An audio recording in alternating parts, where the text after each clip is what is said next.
14 साल में सरकारी वकील ने एक बार भी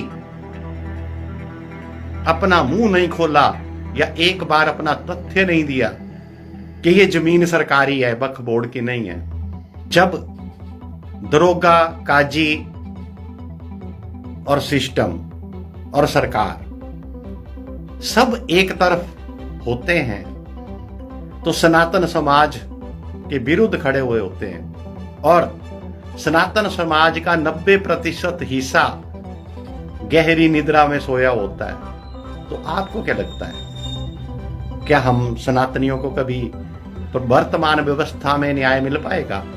जैसे नव बिहार शिमला का जंगल है, वक्फ बोर्ड लिखता है कि ये हमारी संपत्ति है, बालूगंज का मैदान पे लिखता है ये हमारी संपत्ति है, हमीरपुर के जंगलों वन भूमि पे लिखता है ये हमारे जंगल है। और सरकार बिना कुछ कहे, या कुल्लू में खादी ग्रामोद्योग विभाग की जमीन को लिखता है वक्फ बोर्ड, इस पे हम मस्जिद बनाएंगे, हमारी है। तो सरकार बोलती है महाराज वक्फ बोर्ड जी, जो लेना है बस आप लिखते जाओ, हम देते जाएंगे। जैसे मैंने एक पोस्ट में लिखा था, वक्फ बोर्ड जहां दिखे उसको जूता मार के आओ।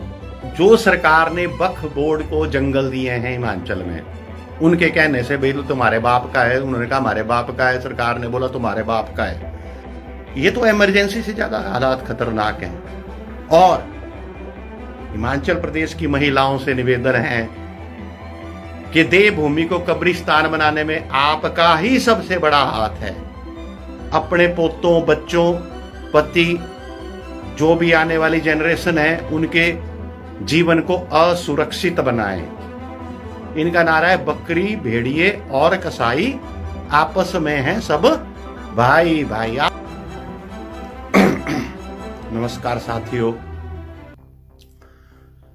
कुछ विषय अभी आपके साथ शेयर करना और उन पर विचार व्यक्त करना जरूरी हो गया था, इसलिए मैं लाइव आया हूं। आज हिमाचल हाईकोर्ट शिमला ने जेल रोड अवैध मस्जिद निर्माण के मामले में स्टे दिया हुआ है। स्टे दिया, अब स्टे लग गया तो अब हम आंदोलन की कोई गतिविधि उस प्रकार से आगे बढ़ाने में सक्षम नहीं होंगे। लेकिन अब स्टे दिया है तो हाईकोर्ट ने किन तथ्यों के आधार पर दिया होगा, वो डिटेल आएगी तो उसके बाद उस पर चर्चा की जाएगी। अभी इस मामले में कोई डिटेल नहीं है कि हाईकोर्ट ने, शिमला ने जेल रोड अवैध मस्जिद मामले में किन आधार पर स्टे किया। जब वो फैक्ट सामने आएंगे तो आपके साथ डिस्कस करेंगे। लेकिन देखिए, क्या आपको लगता है कि वर्तमान जो सरकार है, कानून की स्थितियां हैं या उनको इंप्लीमेंट करने वाला सिस्टम है, क्या आपको लगता है कि इन परिस्थितियों में हिंदू समाज या सनातन समाज को कभी न्याय मिल सकता है? क्योंकि इसका इतिहास है। जैसे संजौली अवैध निर्माण का, मस्जिद का मामले में 14 साल हो गए, 2010 से चला हुआ केस। 14 साल में सरकारी वकील ने एक बार भी अपना मुंह नहीं खोला या एक बार अपना तथ्य नहीं दिया कि ये जमीन सरकारी है, वक्फ बोर्ड की नहीं है। जब दरोगा, काजी और सिस्टम और सरकार सब एक तरफ होते हैं तो सनातन समाज के विरुद्ध खड़े हुए होते हैं और सनातन समाज का 90% हिस्सा गहरी निद्रा में सोया होता है। तो आपको क्या लगता है, क्या हम सनातनियों को कभी वर्तमान व्यवस्था में न्याय मिल पाएगा? मेरा मानना है बिल्कुल भी नहीं मिल सकता। क्योंकि जिस प्रकार आपने इतिहास में देखा, पीछे देखा कि जैसे वक्फ बोर्ड किसी जंगल को लिखता है, जैसे नव बिहार शिमला का जंगल है, वक्फ बोर्ड लिखता है कि ये हमारी संपत्ति है। बालूगंज का मैदान पे लिखता है ये हमारी संपत्ति है। हमीरपुर के जंगल पे, जंगलों वन भूमि पे लिखता है ये हमारे जंगल हैं। और सरकार बिना कुछ कहे, या कुल्लू में खादी ग्रामोद्योग विभाग की जमीन को लिखता है वक्फ बोर्ड, इस पे हम मस्जिद बनाएंगे, हमारी है। तो सरकार बोलती है महाराज वक्फ बोर्ड जी, जो लेना है बस आप लिखते जाओ, हम देते जाएंगे।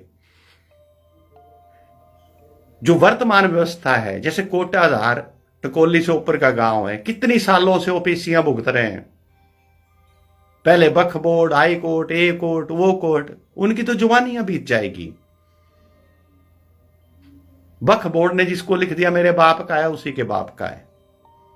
अगर जैसे मैंने एक पोस्ट में लिखा था, वक्फ बोर्ड जहां दिखे उसको जूता मार के आओ, मतलब जहां पर लिखा हो कि ये वक्फ बोर्ड की संपत्ति है, तो सरकार को उस पर भी ऑब्जेक्शन है कि भड़काऊ बयान है।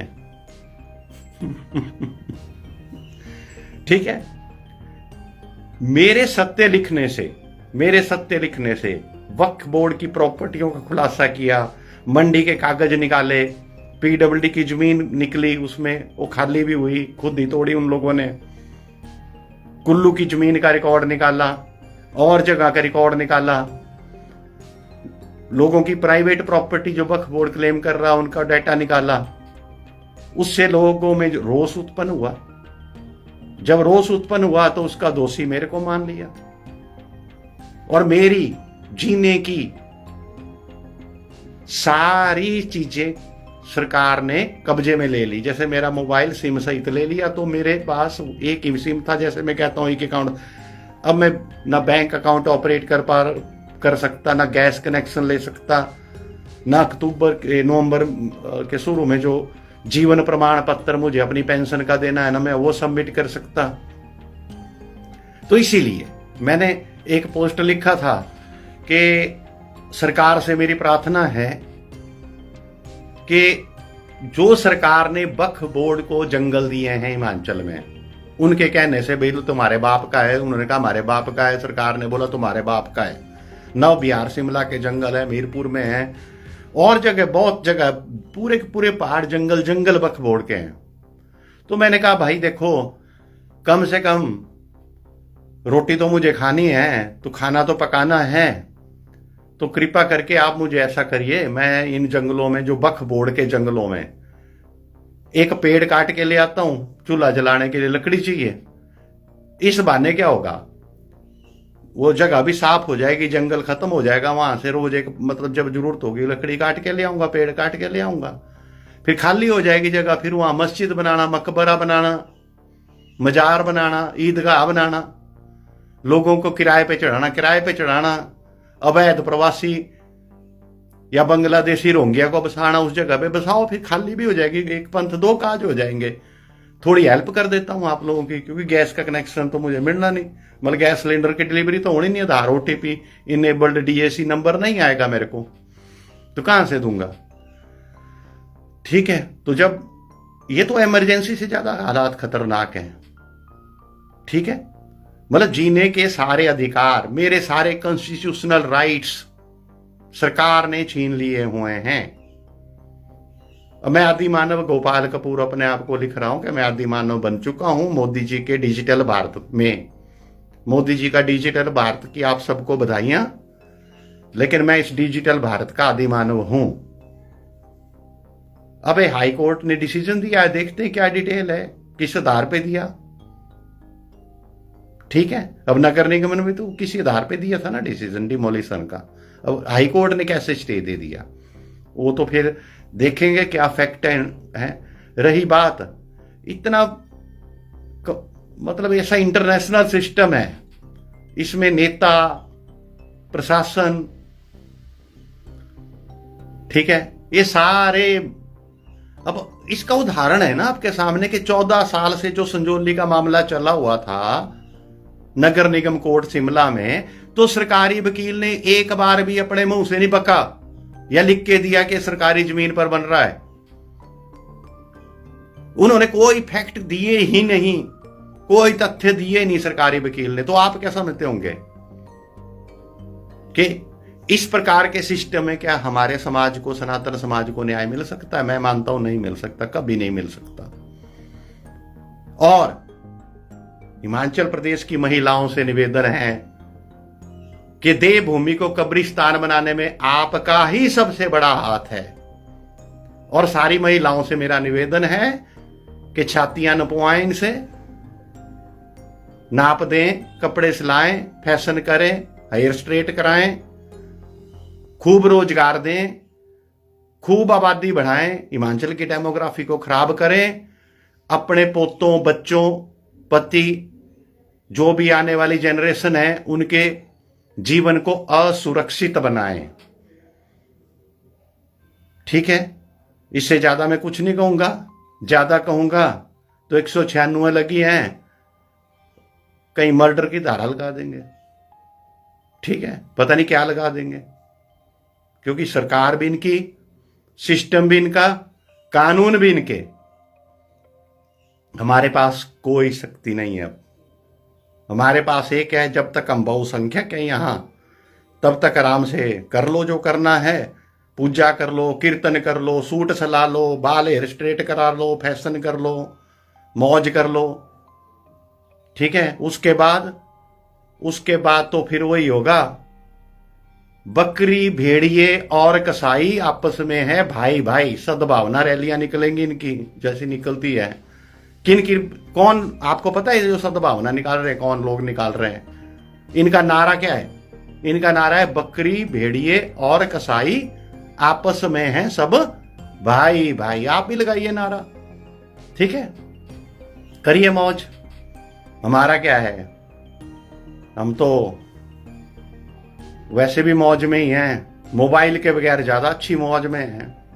ठीक है, बाकी धन्यवाद सबका।